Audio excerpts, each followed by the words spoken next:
going to try to make a little short video here to show you what we did with this Avanti jet. Made a huge difference. So as you can see, the landing gear really relies on a multi-spring system. You have these springs right here on the doors, which are trying to make them push out.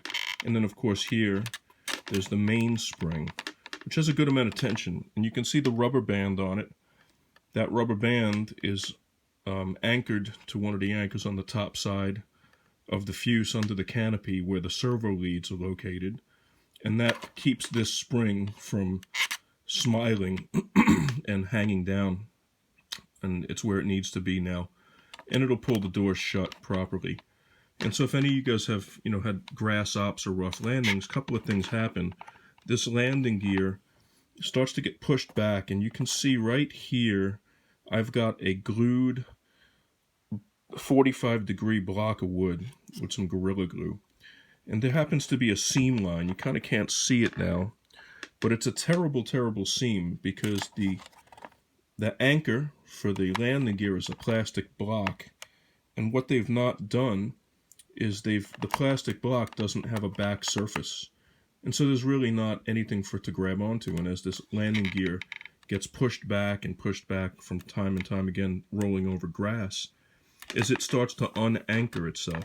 And so the landing gear reinforcement block here is just an outstanding piece. It keeps everything true. It keeps everything from wiggling and shaking. The plane tracks much straighter, but it's also tremendously stronger. And it's got resistance. You can see from the pushed foam here that no doubt about it, the prior owner of this plane, I don't think he had any crashes with it. The plane's awesome, but just grass ops where he flew off of was very rough on the landing gear and the trunnion. So the brace is going to take care of all that, but before you get to that point, you need to anchor this seam line here. And the best way to do it, see mine, I had to push it back into place and actually clamp it. But then what I did to reinforce it is I put this block, and you can kind of see it in there. So it made a huge difference. And then of course I had to replace one of the doors because the guy had lost a spring. And of course it wasn't closing properly, but you can see it closes perfectly there. All right, the other thing I did is these awesome NACA ducts. And that's a good viewpoint of that. You can kind of see the 45-degree angle that the duct is cut in on. And it is just an awesome piece. So I'm going to lift this into place here and show you guys how I did it. So there you can see the NACA duct, and you can see that I've drawn the design. Sorry about the camera, I don't have 3 arms. I drew the design and then I cut it out, and that back facet I cut into the foam here on a 45-degree angle. I'm trying to get the light in this, you could see it. So it's not a straight cut, it's a 45, and it does an incredible job of cooling the Lipo battery. And so we'll look here in the cavity, and you can see the inlets of the ducts. And they work really, really well. And so they're staggered. You can see clearly here the duct is about a ½ an inch staggered, which creates better Venturi effect, and the air actually goes up through the cavity and cools down the ESC and ultimately makes its way into the EDF. So it's not like you're losing air. You're not cheating away air, so to speak, from the inlets, because all the air makes it to the EDF. So that's some really worthwhile stuff to look at. And then of course there's the scale tail cone, the thrust nozzle, which is just awesome. So it's really a nice plane. It truly has no vices.